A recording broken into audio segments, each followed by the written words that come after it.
Welcome back to Final Fantasy XII The Zodiac Age. Here we are, finally, ready to explore the Nabreus Deadlands.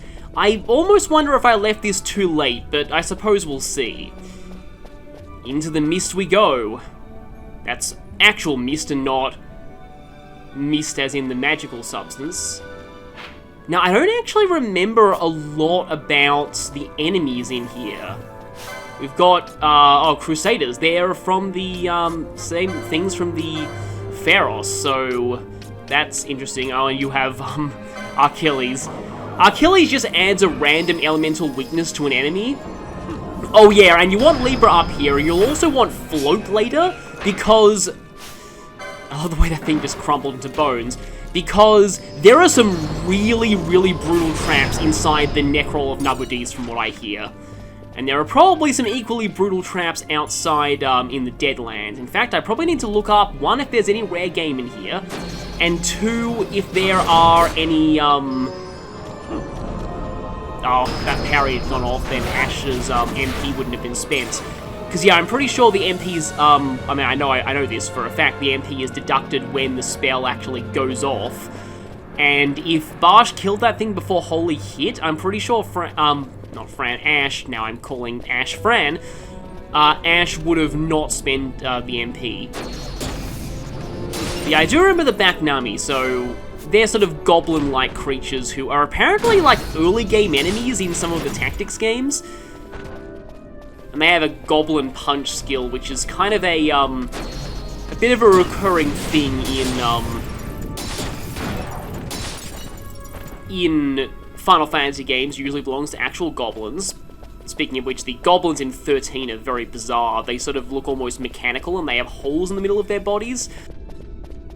Definitely an instance of what TV tropes would call our monsters are weird. I'm going to be trying to fight Roblon in this part too. But, well... Oh, they're just zombies. I thought they were Urutan Yenza for a second. But,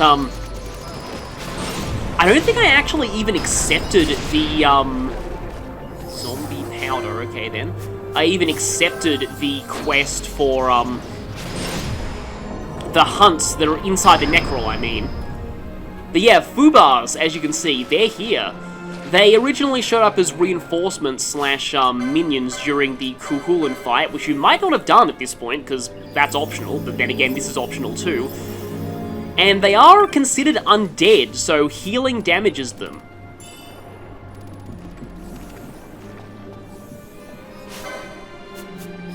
I'm conditioned to dispel protects, I guess. Yeah, see, I don't think Ash lost any MP from that Holy. Music's getting pretty dramatic with its swell here. Ah, I may have discovered a secret place.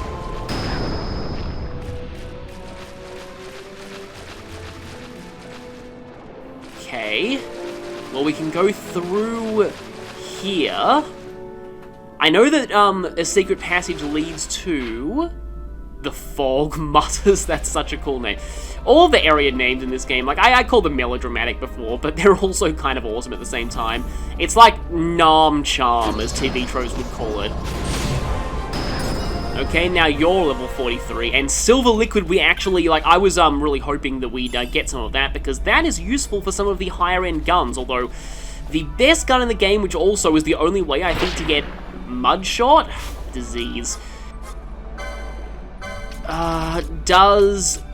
Like, I was told at one point that Esuna didn't cure that. Don't think Fran even has Esuna.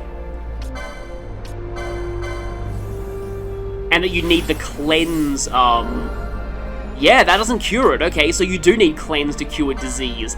However, there's a much better way to cure disease. Oh, okay, you can't actually do that. I guess being bubbled protects you from disease, but it doesn't remove disease itself once you've been inflicted with it. You can just use serums anyway. Yeah, the cleanse spell is in the Cerebi step, and I intentionally avoided getting it because I thought that Esuna and Bubble did its job but better, but I guess if we bubble ourselves before anything else, then that means we could protect ourselves from disease preemptively. Hopefully. If I just temporarily set Fran over to the Bubble Gambit set. I suppose we'll see if that protects us. But yeah, that really good gun that comes with Mudshot, you need an item that is only dropped by either Death Gaze, like you need to steal it from him, and stealing it from him is kind of complicated because I already mentioned that in an earlier video. You need to make him drop his paling in order for steal to work. But the only other way to get it is off of Archaeo Avis, and... uh-oh. Oh no. Well, thankfully Barsh killed that thing before the Holy hit, because otherwise Holy would have been reflected. Stupid reflect skeletons. They've always been the bane of my existence. Oh no. Okay, again, I think that thing died before Fran's Ardor bounced in our faces. I mean, you could get lucky with the Archaeo Avises, and they could end up being a lower level, because they're randomly a level between like 60-something and 99, but most of the time I find they tend to be 99. Well, that's a lot of gil for a, oh no. That's gonna be a very bad trap, so let's step off of that. Can't believe Ash is actually our lowest level member right now. That seems very strange. But we can now move on to another area in the mist. And maybe this is going to be the, that area that we need to go to get the medallion and also Roblon. So once we go into the area and Roblon appears, we actually need to beat it, and then we need to leave and re-enter, because the medallion won't actually spawn if Roblon is, like, has also spawned. So that's a little, awkward. Oh hey, replacing one of the serums we just got. You really, really don't want to be diseased in an area like this. And I think a few people's bubbles just wore off. Oh yeah, this is definitely the place where Roblon is, because I saw the big dot on the map. This is overlooking eternity, which just makes me think of that. Oh wait, you literally are just the dead bones from earlier. That's why you're spamming reflect. I do not like these things. Okay, thankfully Dispel went off right then, but yeah, it reminds me of the boss theme from Blue Dragon, which is a game that I honestly probably would have played if it weren't for the fact that it was Xbox exclusive. Uh-oh. I think Barsh killed that just in time, because it was about to get reflected. I remember, the main thing I remember from Blue Dragon is that IGN did a guide on it, and said guide was kind of, it seemed to not think very highly of the game, and it kind of took a deliberately, like, is that how you say it? Like, it took, like, a tone that was deliberately parodying the game, and it just seemed like it wasn't taking itself very seriously, as a guide. Like, one of the characters was constantly referred to in the guide as Sexy Mercenary Zola. Hooah! And, yes, that exact wording every single time she was mentioned. It was weird. Like, there were some weird IGN guides back in the day. People give them flack now for being, well, kind of crap in some areas, but, the old days of IGN guides, which I talked about back when I was in the Great Crystal, were really, really weird. Like, I remember there was one for an X-Men game on the Game Boy Color that the game was so button-mashing that the guide was just a giant joke where every character's moveset was listed as win the game, press the A button rapidly. So yeah, that was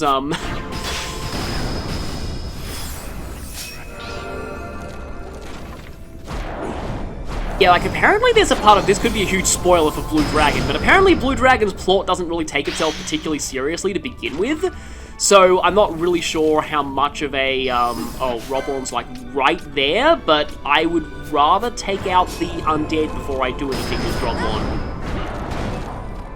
I almost feel like I should be using, Curaja here and not Holy, because that's an area spell. These things might just endlessly spawn. Well, there's one here. Might actually not be, endless, though. They might just spawn all over the place, but in fixed locations. But what I was saying was that... oh, there's another dead bones there. that apparently there's a bit in Blue Dragon where if you fail to, like, do a certain thing to, like, get a certain anti-magic device taken off of one of the party members within a time limit, that character is, like, never able to cast magic again for the rest of the game. Which sounds kind of harsh. But I've heard the battle system is... Oh, I've already spelled Roblon, okay then. I've heard the battle system of that game is actually kind of fun overall. I'm gonna try and go for oil here. This might not work. Gotta pay attention here and see if I can... Yep, it's immune, of course. And yet Dr. Sid and Gabranth were not immune to oil. Most of this game's challenge definitely seems to be in the optional fights. While these Dispel Gambits are still going, these dead bones are going to be taking up the bulk of our attention. Okay, now Roblon's reflected. Not even sure what Roblon's weak to exactly, but it is a hunt from earlier in the game. It is a bit weird, like, when they actually give you access to this hunt, because clearly you're not supposed to be in this area until at least the mid-40s or low 40s, and that's, like, around Pharos level.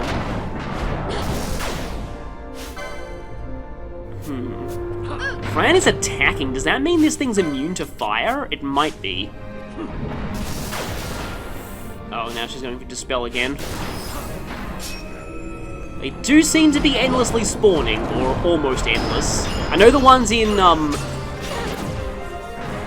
Dramalex room are not technically endless, but you have to farm for quite a while before they stop coming. Oh, that's why. Fear, okay. And there goes Fran's MP. How do I stop her from attacking so that she can... Okay, no, her name's not red anymore. I can take her out of the party. Right then, who should go in next? I think I'll send Vayne in. Don't actually know what Roblon's weak to at all, so for all I know it's weak to an element that I have, and I'm just not using it. Should be almost down, though.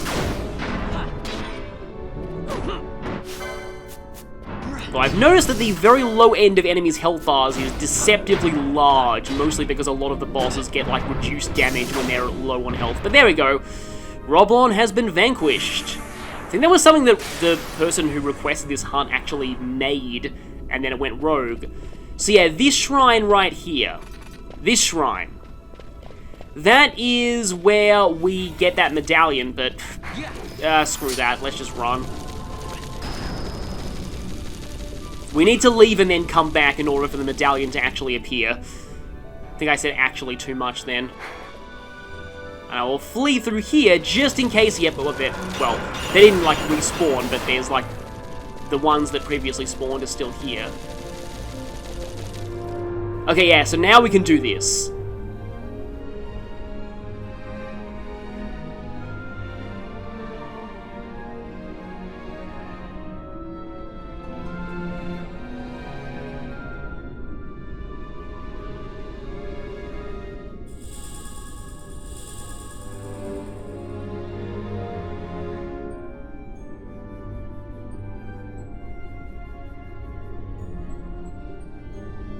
So now I need to, like I said before, slay Humberbar, Fury, and Chaos. The weird thing is, there are generic enemies called Humberbar in the...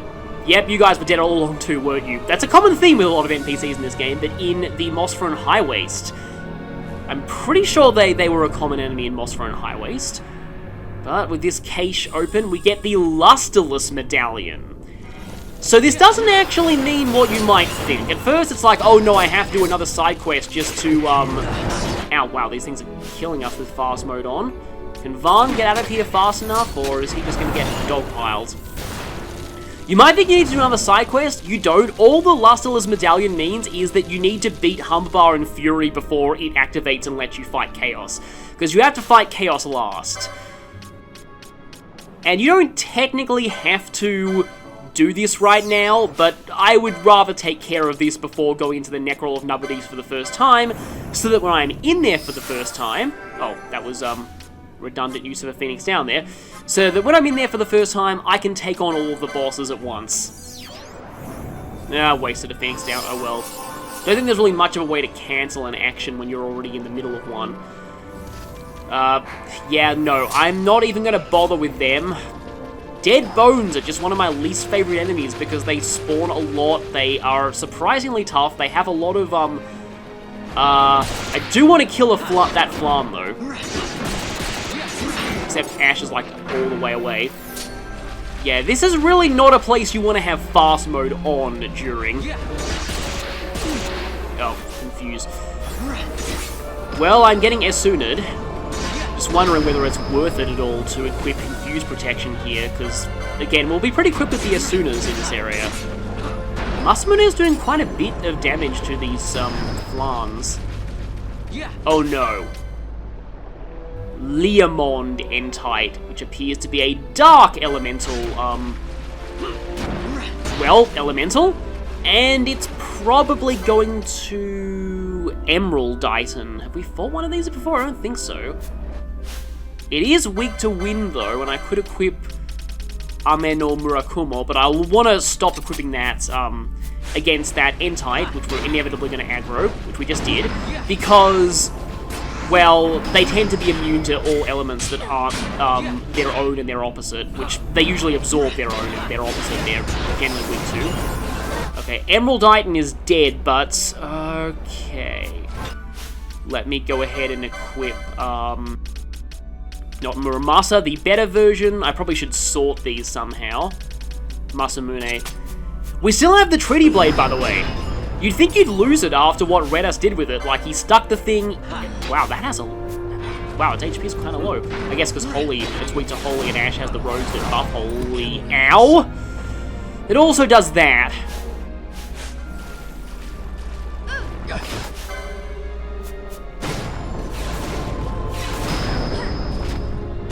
Yeah, it's made itself immune to magic now. But it is now dead. So now I think we should just focus on raising people. And Fran is higher level than everyone else here, and Ash was behind, so I guess I can go for Balthea now. As far as my character of choice, who now has a lot more options. He can heal and use oil on things. There's probably a map somewhere in here. Didn't these appear in the Fon Coast? I think they did.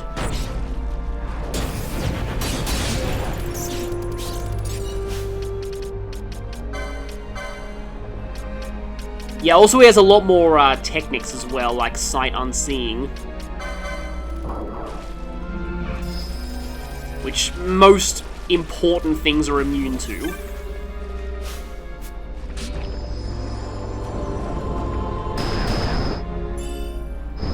Actually, I should turn that gambit off when Fran's not in the party. I designed it to work with Fran's Ardor, so... when she's not here, there's not really much point to it. Speaking of which, yes, that scene after the Dr. Sid fight just made me like, made me ship Balthea and Fran even more than I already do. Yeah, I definitely ship those two now. Well, I kind of always did, but this just made me, well, yeah, like it even more. These areas are a lot bigger than I remember them being, and visibility is also kind of low. Is that another... it's another Dead Bones. They always just put... this and the other area of the Barheim Passage, which I will need to go back to, by the way, because there's actually a spell that can only be purchased from the merchant that we first met after escaping from Nalbina Fortress. He has a new thing that doesn't come in stock until I think after you've reached Balfenheim Port? And there's no other way to get that spell, at least not in Zodiac. So, yeah, you have to trek all the way back through the Barheim Passage to that merchant. It's really strange, but yeah, I'm gonna need to go back there. I should probably talk about what that spell is once I actually, you know, get it, because I have some interesting things to say about that spell. It's got a bit of interesting trivia to it that relates to Dungeons & Dragons, Final Fantasy's roots in Dungeons & Dragons.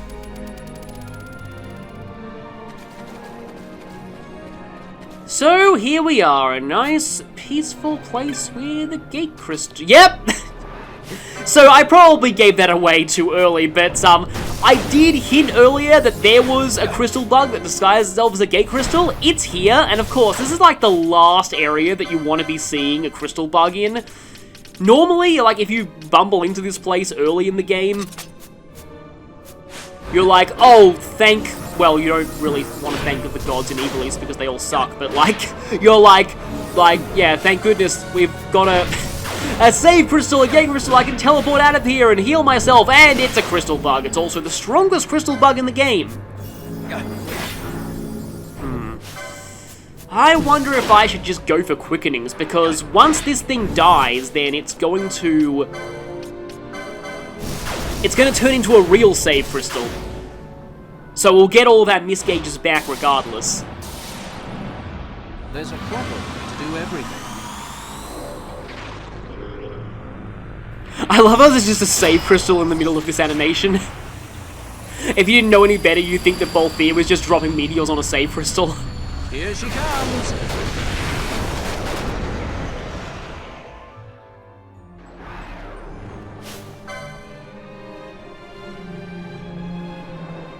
Oh, I was looking at the rare game list and I forgot the quickenings were still going on and I forgot to select a new quickening. That was extremely unfortunate.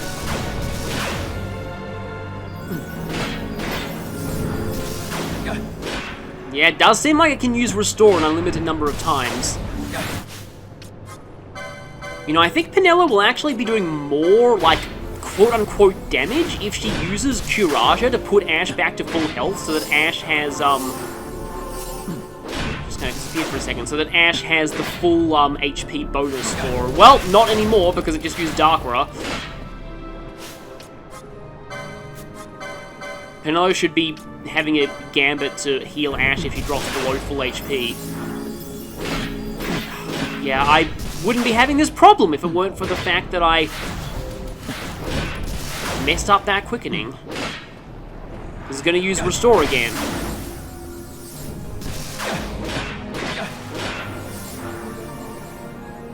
Oh, the Restore went off before the quickening did.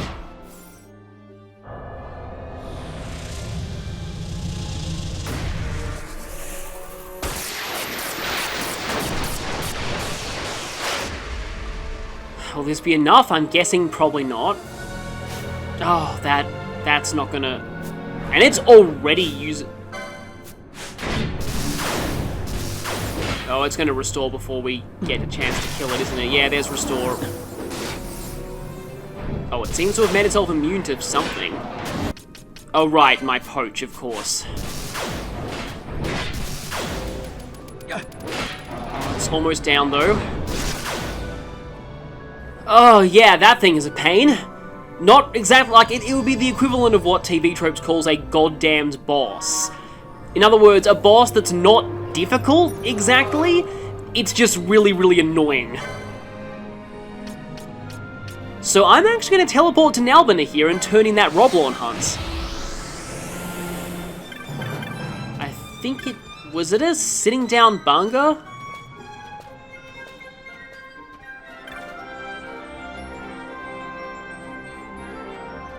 Yeah, there we go. It's you. Oh no, it was made by your son.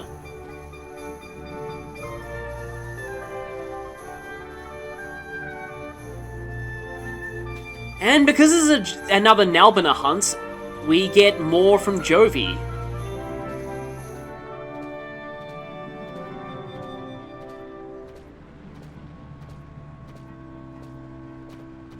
He always runs away when we're involved.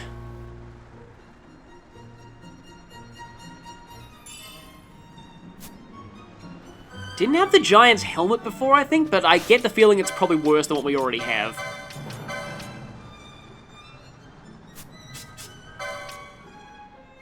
Well, it gives more strength to Penelo, at least.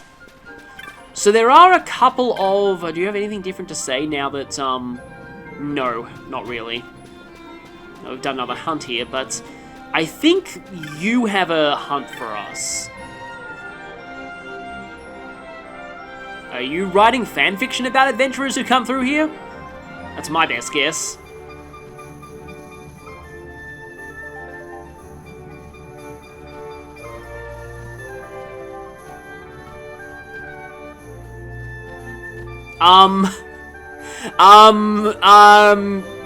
Please don't take that literally.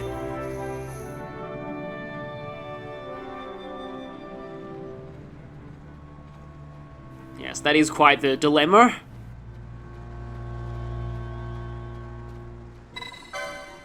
Yeah, Goliath was also a golem, I'm pretty sure. Yeah, he says it right there. Necrol of Nabreus. So no wonder most people were either running or dying. And there's one more, I think it's is it the one called, like, the Dead Ought Sleep Forever? Dead City Watch. And you're right in the middle of Nalbina. Pretty sure we already finished the Dead Ought Sleep Forever, that might have been the Gareth one. There you are.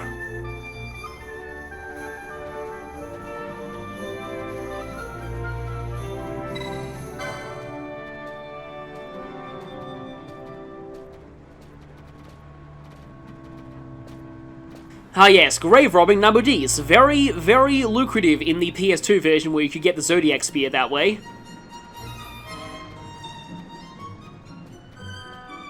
But as always, with a lot of fantasy stories, the tomb is haunted and the ghosts curse you if you grave rob. So I'm guessing status ailments then?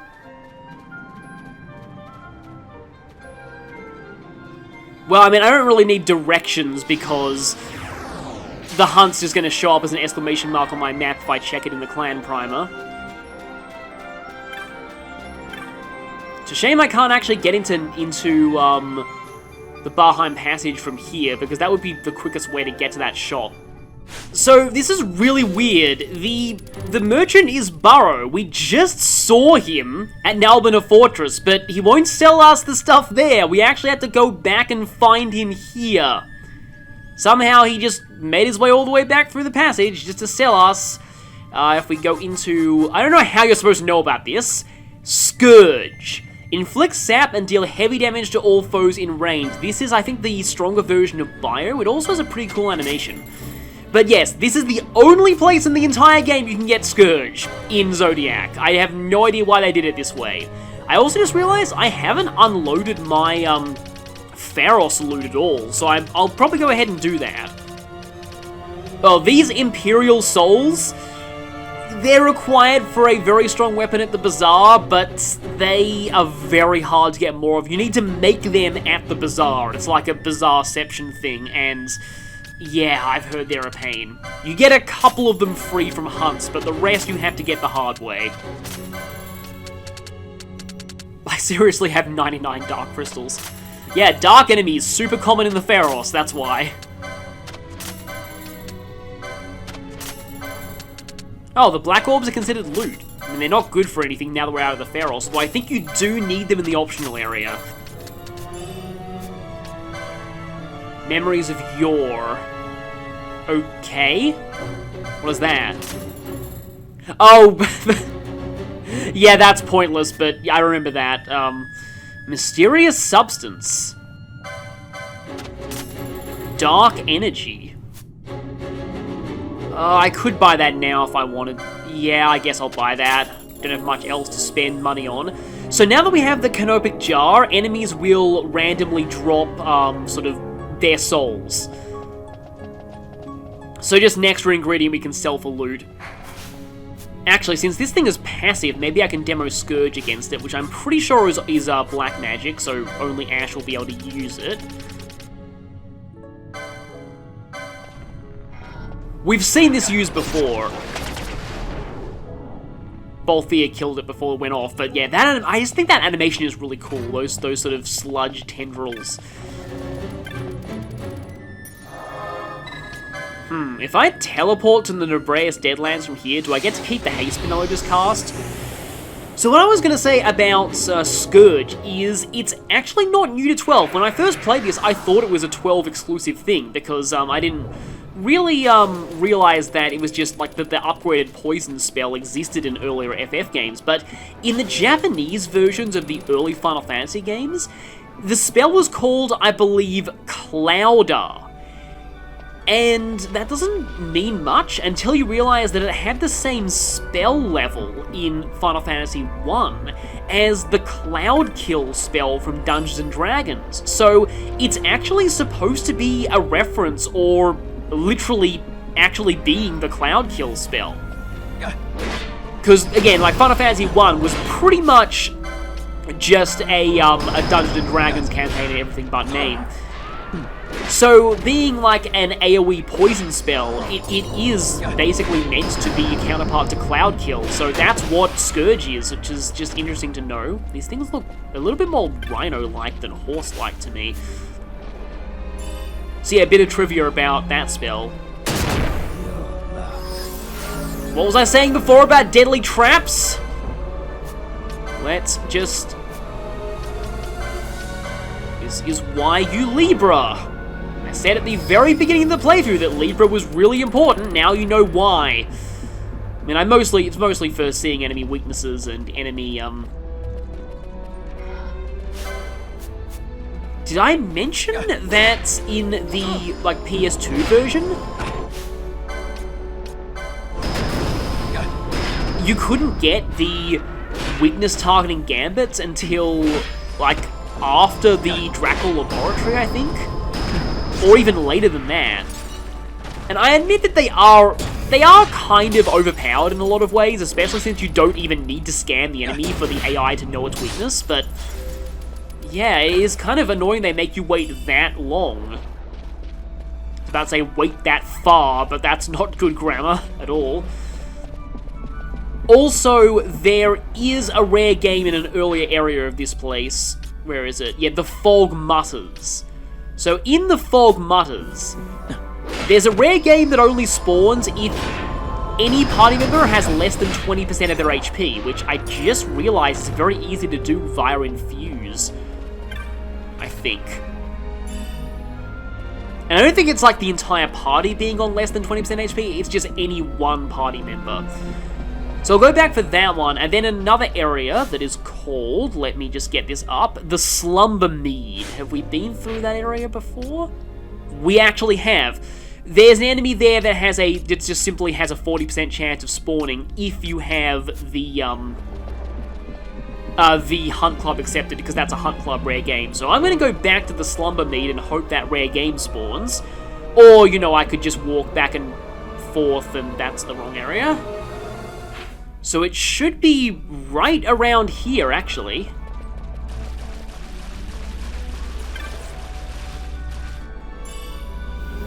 I'm not having much luck getting it to spawn, but maybe it's because going back and forth to a save crystal area just resets all rare game. So instead, I'm going to try and make the other rare game spawn here, so a party member needs to be below 20% of their HP, and as long as I have somebody with Infuse, which Balthier does, I'll probably need to turn off the healer's gambits, also including Balthier's gambits, so that we don't end up getting people healed. Oh, there it is. Yeah, Velulu. I can probably afford to turn everyone's gambits back on now. It can only spawn once per visit to the Nabreus Deadlands, apparently. And with all of these healers slash white mages around here, which are basically the same thing, I meant like holy users slash healers, these things shouldn't last too long. Yep, 2 shots. And all was worth was a strip of foul flesh and an Arcana. Yeah, the Arcana are the things that are dropped via the Canoptic Jar. Okay, we haven't been to this area before. Echoes of the Past. We're then kind of close to the starting area again. Probably have to run back and forth between this and the other to try and spawn that. It's a gargoyle-looking thing, and looks like we're fighting a tortoise because somebody just cast Arrow.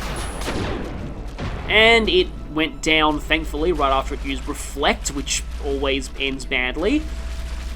There's a little nook here, but I'm guessing there's not going to be anything particularly major inside it. Holy mode.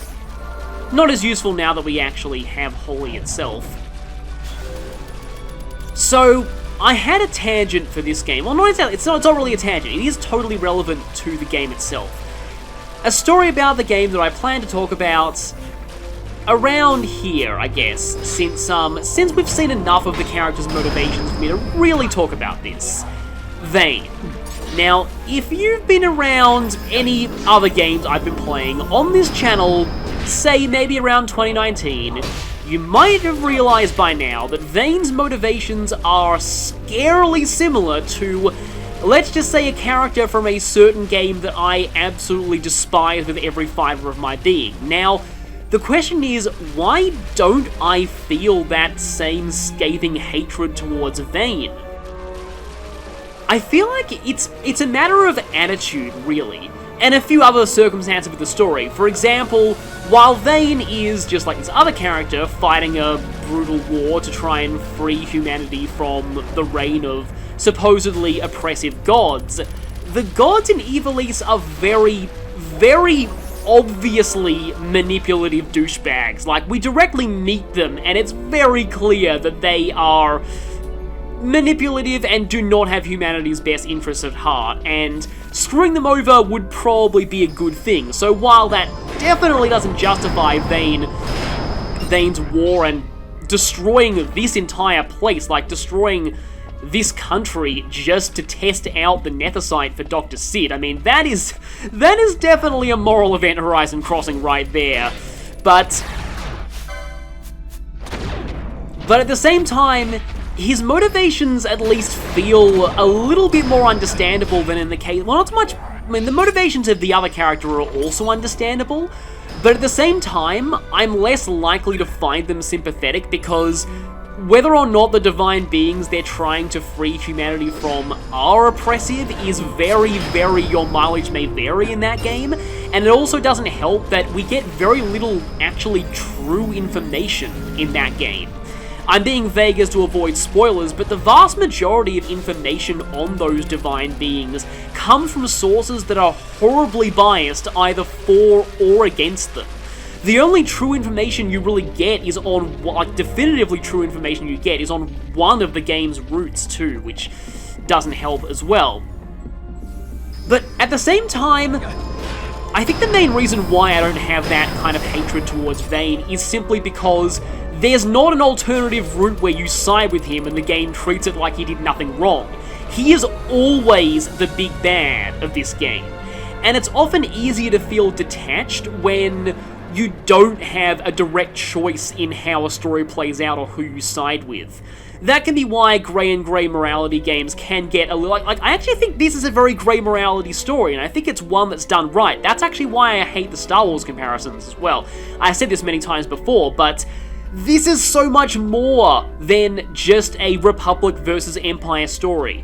It is much less black and white than Star Wars ever was. Okay, if it doesn't spawn this time, I am just gonna straight up, fleeing to avoid that thing aggroing, I'm just gonna straight up leave it until another part, because it feels like just fate is telling me that I really shouldn't try and find this thing today. It's supposed to just have a 40% chance of spawning, why isn't it showing up? I had that same problem with some of the trophy rare game in the Cave Palace. So, there's the fact that you can't side with them, but on the other hand, it's also, I think, a matter of just the character's general attitude and personality. And unlike this other character who shall not be named, Vayne doesn't really engage in frustrating moralizing and constantly saying, "Oh, I'm so much better than my enemies because I don't set cities on fire, I'm still trying to conquer entire nations and strip them of their sovereignty and kill hundreds of thousands of people, but at least I'm not as bad as my enemies, It's just, like, that character always came across as having a very immature and often whiny and petty attitude, which Vayne never really is under any illusion that what he's doing is morally good, is the other thing. And Vayne, to me, comes across as more of that more of the TV trope Magnificent Bastard, which is another tangent that I wanted to go on. Because I think Magnificent Bastard is a trope that is misused so much on TV tropes. It seems like these days it just means complete monster, but sympathetic. Like, any major villain who is not a complete monster is that a gun back, Nami? That's interesting. Is always shoehorned into that Magnificent Bastard trope on TV tropes. I think there is a trope cleanup effort going on for it, but even then, like, Overly Sarcastic Productions did a video on the Magnificent Bastard, and how it's actually a trope that not a lot of people agree on the criteria for, so it can be kind of tricky to judge whether or not a character qualifies as one, but I would say just watch the Overly Sarcastic Productions video because it describes the trope way better than I ever could. Oh, Penelope's here, I can just float everyone, why didn't I think of that before? But if I did my best to summarize it, it would be an antagonist, usually, I cast the wrong spell there, usually a full-on villain, but they can be just a more sympathetic antagonist, who you can't help but feel a kind of grudging respect for. They're somebody that you want the heroes to defeat, but at the same time, you also can't help but just feel like applauding every time one of their schemes goes off without a hitch. They're somebody who invokes the worthy opponent feel in the audience. That's how I describe a Magnificent Bastard. And at the same time, they're always very charismatic and usually graceful even in defeats. They are usually a schemer and are often very intelligent and make plans. This is why they can be very hard to write, because writing an intelligent character in general without them coming across as magically smart, like sometimes Sherlock Holmes comes across as to some people, where they just magically know things without really having much of a logical, thought process. But they're usually very intelligent, they make schemes, they have counterplans, they usually love the Xanatos Gambit, or a gambit where every outcome is beneficial to them in some way. Like, at this point, even if we defeat Vayne, he's still pretty much got his goal of screwing over the Ecuria, because we destroyed the Suncrest, we, destroyed, like, the main source of power they use to empower the humans they want to become kings.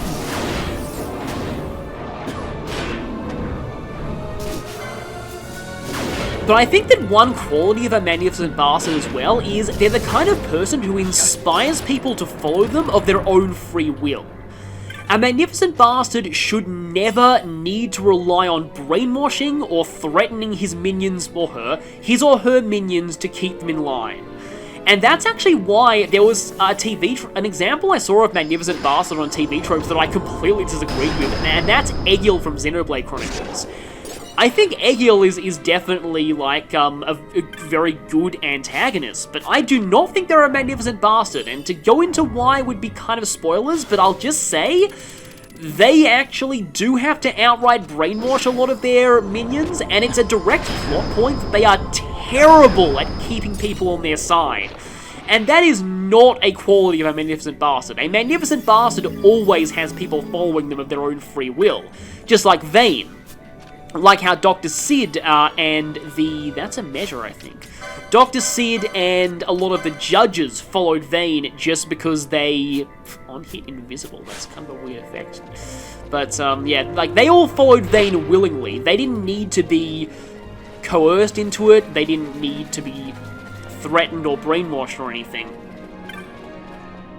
And, like, for example, that character from that game that shall not be named. They're also, I think, a good example of a Magnificent Bastard, because they do inspire people to follow them of their own free will. They do make plans. I would say the graceful even in defeat part, they do kind of fail that test, so maybe they're not one. And there is the entrance to Nabreus.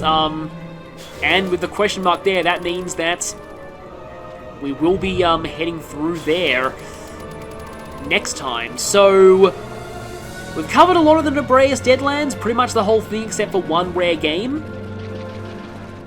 This part may have run on for a bit long, but I really wanted to get that off my chest, what I wanted to say about Vayne and about, and just about the Magnificent Bastard trope. I've wanted to give that rant for a long time, and this game was my perfect opportunity, because I think Vayne is a good example of that type of character. So let's save here, and I'll see you next time when we explore the Necrol of Nabreus, the place that welcomes you to die.